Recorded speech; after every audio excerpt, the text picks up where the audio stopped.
This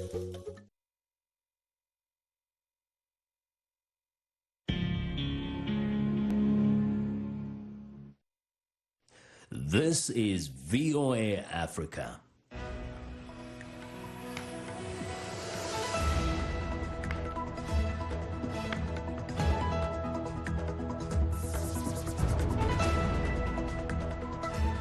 Good evening, I'm Esther Gidui-Yuot. It's Friday, December 6th. This is Africa 54.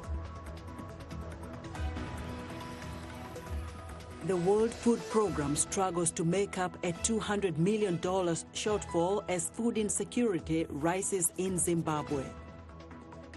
A Nigeria healing project uses creative arts to help people improve their physical and mental health.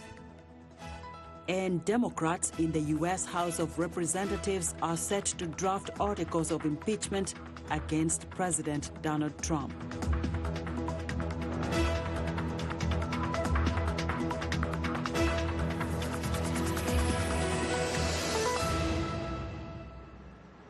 Tonight, we begin in East Africa, where Kenyans are again mourning the loss of loved ones following another structure collapse. Nairobi police say at least 3 people were killed and 27 others were injured and rushed to a hospital on Friday when a residential building crumbled into a pile of rubble. Throughout the day, rescue workers struggled to free a woman who could be heard screaming from under the twisted concrete and steel rods. The Kenya Red Cross says at least 11 people had been rescued from the debris by late afternoon, some 5 hours after the 6-story building first crumbled. Officials say they are unclear how many people had been inside the building. In 2016, 49 people died in a similar Kenyan building collapse tragedy.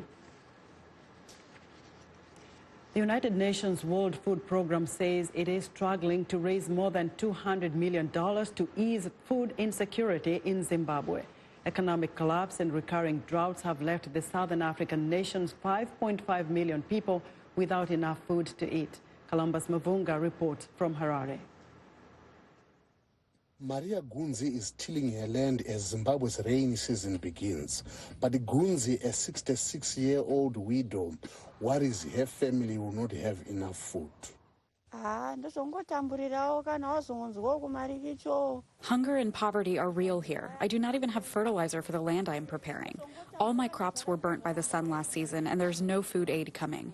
These wild fruits are not getting buyers. People are broke. I wish the government would chip in with assistance, especially for us, the old. Hunger is giving me a real headache. Gunzi hopes that these wild fruits will sell so that she can afford to crush a half bucket of corn she got from well-wishers last month and to buy some cooking oil for her dried vegetables. Gunzi is among the 5.5 million people in Zimbabwe who the World Food Programme says are food insecure until at least next April because of the collapsed economy and recurring droughts. For us, we look at the severity of the situation and coupled with the fact that the forecast for this 2019-2020 agricultural season is also not good. It is almost similar to last year's forecast. We reckon that we would be in for a long run. WFP says Zambia, from where the UN agency would import food to ease Zimbabwe's situation, is also affected by drought and has imposed a ban on corn exports. Also, the agency says it needs to raise more money to help Zimbabwe. We are running against time because we need to have these commodities in country by January. For us to implement this program at scale, reaching 4.1 million people from January up to April, and then 1.5 May and June, it would cost us a total of $293 million. We've only received 30% of that, meaning that we have a funding gap of $211 million. Rowe maintains hope international donors will chip in to assist Zimbabwe, though he knows the country is competing for funds with emergency situations in war-torn places like Yemen, Sudan, and Somalia. Any aid would be a relief to Maria Gunzi, who says climate change has affected her as she used to be able to fend for herself. Columbus Mavunga for VOA News, Harare. Updating a story we first told you about Thursday, the death toll has risen from 58 to at least 62, including several children, when a boat carrying more than 150 migrants capsized in the Atlantic Ocean off the West African nation of Mauritania, according to the United Nations Migrant Agency. The International Organization for Migration says 83 survivors managed to swim to shore after their boat capsized after hitting a rock in rough seas Wednesday. At least 10 survivors were hospitalized. Mauritania's Interior Ministry says the migrants were mostly immigrants trying to reach Spain, coming from Banjul, Gambia. The migrants had been trying to reach Spain after departing from Gambia on November 27th. Burundi's ruling party Youth League is forcing citizens to donate money to fund next year's election, according to a Human Rights Watch report released on Friday. Fears of abuses and renewed violence appears to be growing ahead of the May 2020 vote. In its report, Human Rights Watch revealed that Youth League members are extorting citizens for cash and food ranging in value from $1 to more than $500 to finance the next year's poll. The government announced in 2017 it would collect, quote, voluntary contributions from citizens in several ways, including as deductions from civil servants and other public worker salaries. The report also found that for years, the Imbonerakure, the ruling party's youth wing, often used violence, intimidation, and road checkpoints to collect funds. Now, for more on these findings, I'm joined live via Skype from Vermont by Louise Marge, the Central Africa Director for Human Rights Watch. Louise, welcome to Africa 54. All right, I understand we have lost Louise. Hopefully we'll get him back. And moving on, a project in Nigeria is using the creative arts to help people suffering from chronic illness such as sickle cell improve their emotional health. Each week, participants are encouraged to engage in music, art and dance therapy sessions, as well as mingle with people facing similar challenges. We get more in this report by Channels Television in Nigeria.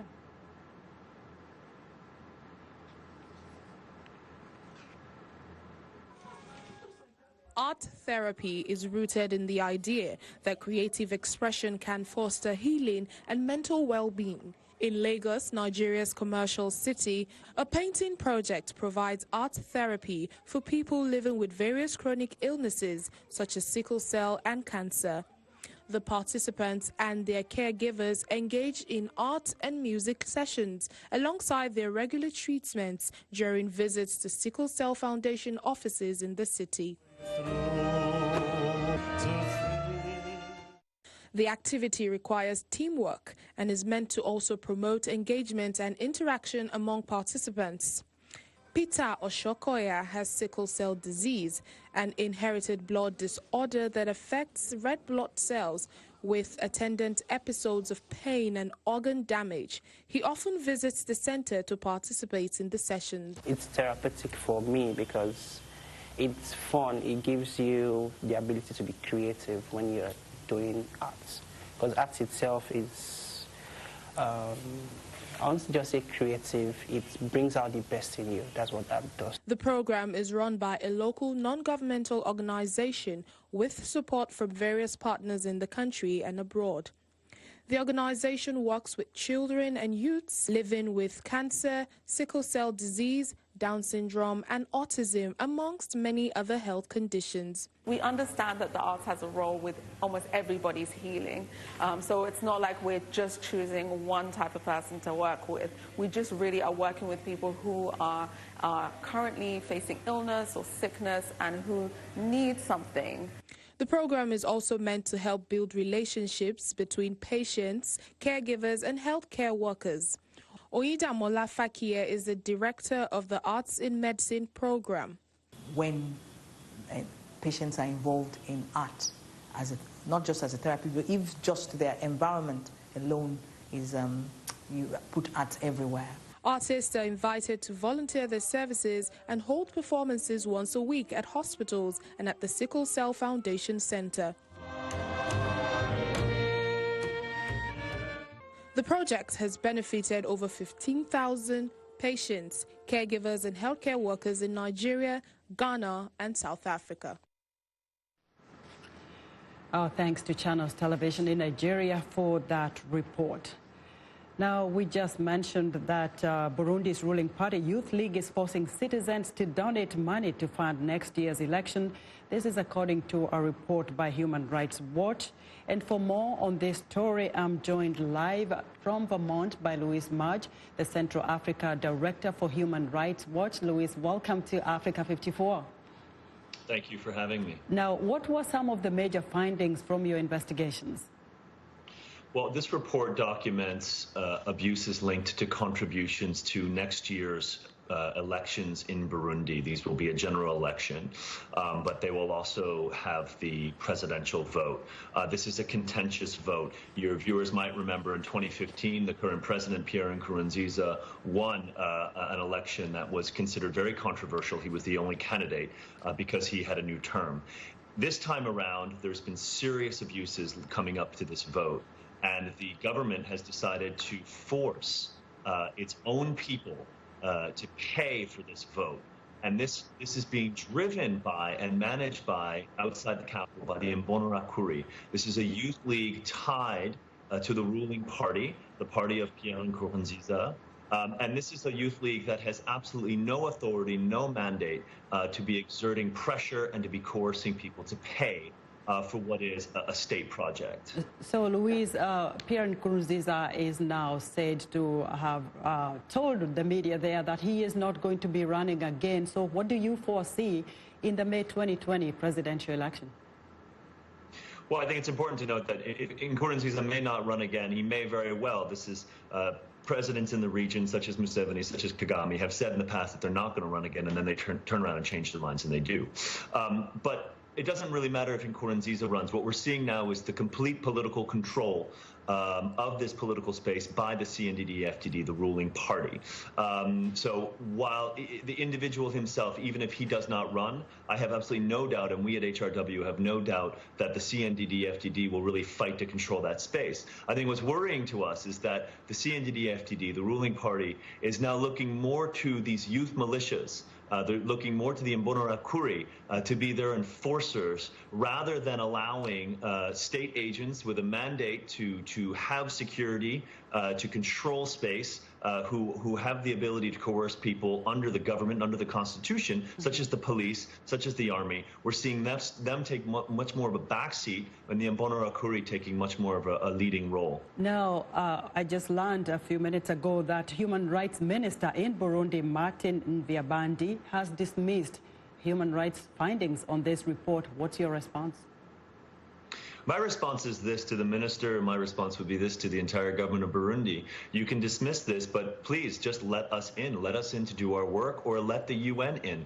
Let me remind your viewers that the UN human rights body, OHCHR, its office was closed down earlier this year. There's a commission of inquiry on the situation in Burundi mandated by the human rights body at the UN. It's in its third year of running. To date, they've never actually put a finger or a toe on the soil of Burundi. There's an ICC investigation into the situation in Burundi, into crimes that were committed in 2015, and the ICC is not allowed into Burundi. Burundi continues to deny that anything is happening, while simultaneously they don't let any type of watchdog group or any type of independent body, whether it be an NGO or whether it be the UN, into there. Thank you very much for your perspective on what's going on in Burundi. Louise Marge is the Human Rights Watch as Central Africa Director. And we're excited to hear what you think about Africa 54. Join the discussion on Facebook. The address is Africa 54. We're also streaming our broadcast live on Facebook. Please watch and share our show with your friends. Also check out our headlines 24/7 on voaafrica.com. Still to come, the latest in the impeachment proceedings against U.S. President Donald Trump. We'll be back.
I'm Clara Frank, and here's what's trending. Described as a banana on steroids, NSAID may be the superfood you've never heard of, let alone tasted. But scientists say it could be a lifesaver for a warming world, as the plant is said to be very drought tolerant.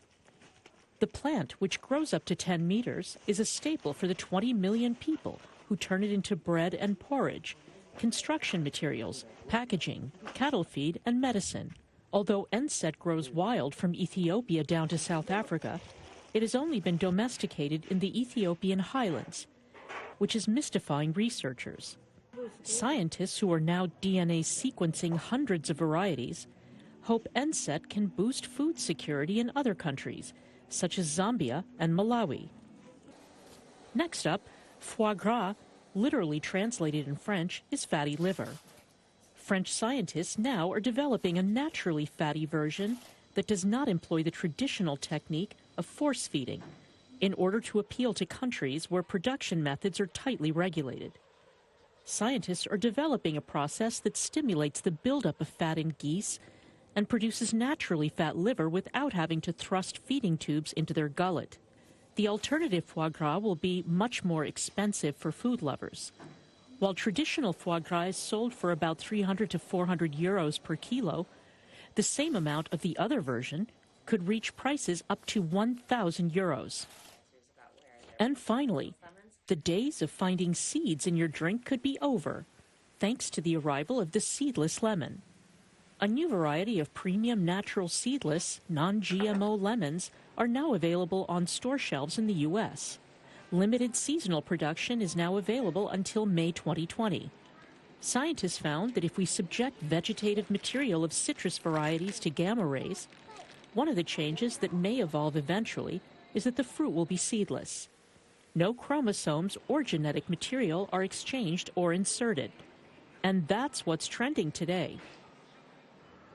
In a historic visit to the United States, the new Prime Minister of Sudan, Abdallah Hamdok, says his country's model of transition is a work in progress. At the Atlantic Council, a foreign policy think tank here in Washington, Hamdok was asked how he is managing to implement policies with the military and civilian elements during his transitional period. We are thinking on our feet. With all the challenges, we decided we will do it. If you look at our transitional government structures, we managed to establish two: Sovereign Council at the Cabinet. We are yet to establish the Legislative Council. We didn't wait like other places in the world for an agreement that will be polished in Oslo, in Rome, in London, or further down in Washington. It was homegrown. It's all the challenges. But we are very determined as Sudanese to make it work. That model brought together, it's a compromise. So there is no actually time lost to begin to call it is civilian or it is military. It came about because of the understanding and the agreement between the two sides. So essentially it's a compromise, historical compromise that allow us to stop the bloodshed and define new dispensation and dawn for our country.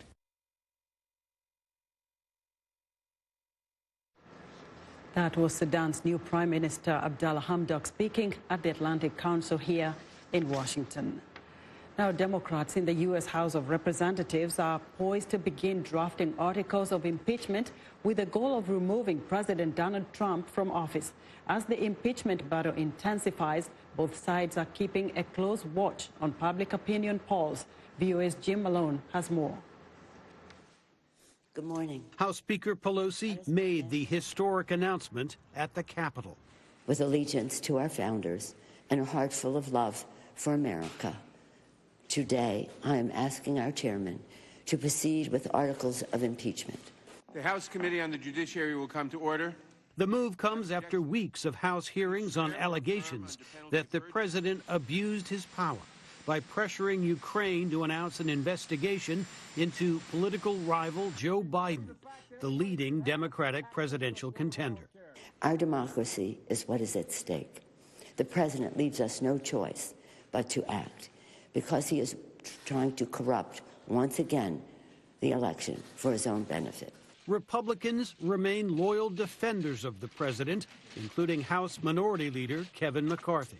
This is the day the nation is weaker, because they surely cannot put their animosity or their fear of losing an election in the future in front of all the other things that the American people want.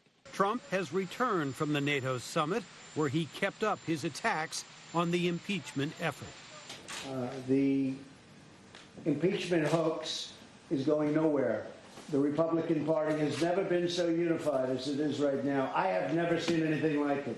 Public support for Trump's impeachment and removal from office has grown since the probe began in September and remains at about 50%.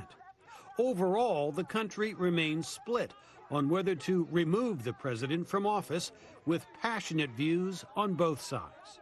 He's guilty. He should be out. He should have been impeached a long time ago for everything else he did. I am against the impeachment. I think it's ridiculous. I think they've been going after Trump ever since before he got inaugurated. Can you remark? Analysts note that the recent weeks of public hearings have done little to shift public opinion, including Vanderbilt University expert Thomas Schwartz. What I have observed is that there's no real detectable change in the public opinion polls as to the president's favorability or his job approval. And so it doesn't seem to have, as the cliche goes, moved the needle at all on his overall standing. I shall resign the presidency effective at noon tomorrow. In 1974, then-President Richard Nixon resigned from office after many Republicans deserted him over the Watergate scandal. But given the deep-seated political polarization in the U.S. today, building a bipartisan consensus is difficult, says Susan Lowe Block. Well, it's definitely a very polarized age. And the other thing that's different from Nixon is we have polarized networks. So we have, not everyone believes the same facts. The public is divided as to facts, and that's a very serious problem. Democrats are moving to hold an impeachment vote in the House by the end of the year. That would lead to a trial in the Republican-held Senate, where a two-thirds majority vote is required for removal from office, a prospect analysts find unlikely at the moment. Jim Malone, VOA News, Washington.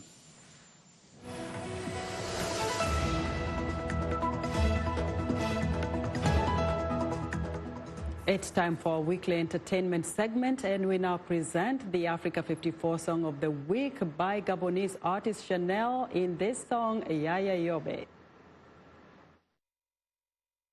All right, it's time time for Song of the Week. I'm Heather Maxwell. Mr. Asante here for you. And today we have the song called Yaya Yobe. And it's by singer Chanel Lakinda. Le feu, le feu, le feu. Yeah.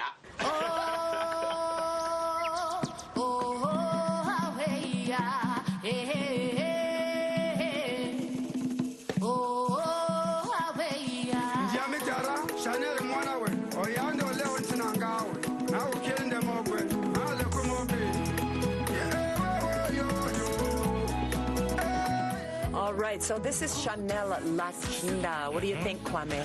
I like her voice, one, and I like the fact that she raps and she sings. So it adds to, you know, that multifaceted of that whole artistry she has. Yes. And also, you know, she's singing in French, and I like what she's singing about because she's singing about God, and she's saying, you know, it's all because of you. Everything I do, all my successes, getting over problems, being patient, it's all you. And we'll see later in the video. I think this must be her image of God, this white, tall, white-robed woman. I'm not sure, but maybe it's a deity. We'll see. But anyway, let's listen to some more of the music.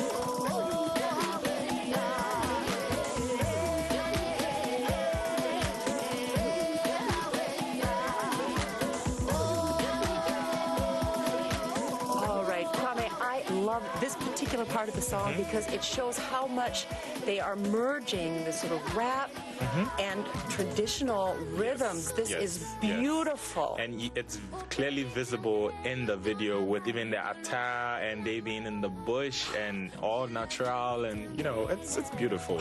It's beautiful. Yaka.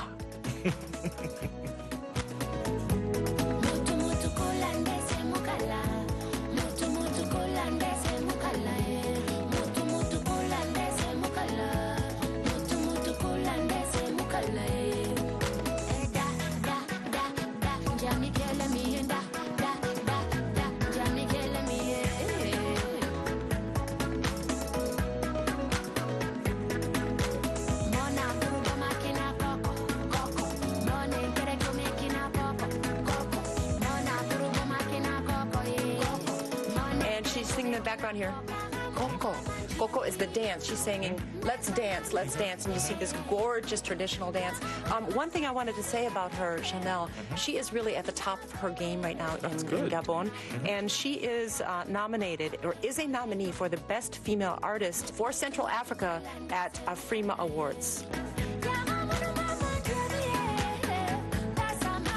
Yes, so that was Chanel Lakinda. With her beautiful singing and rapping and everything in between. The song was called Yayobe, and that was Song of the Week. Yeah. And that's our show for today. Be sure to watch Africa 54 on our website at voaafrica.com. From all of us here in Washington, have a great weekend.